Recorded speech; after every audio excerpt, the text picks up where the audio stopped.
Dari mana asal warna pink pada flamingo? Warna asli flamingo adalah putih hingga abu-abu. Lalu, bagaimana warna bulu mereka berubah? Flamingo adalah filter feeder yang makan plankton, alga berpigmen, seperti Cyanobacteria, udang air asin, larva, dan moluska, yang kaya karotenoid.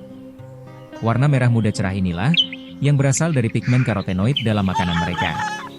Makin banyak pigmen karotenoid, makin merah warnanya.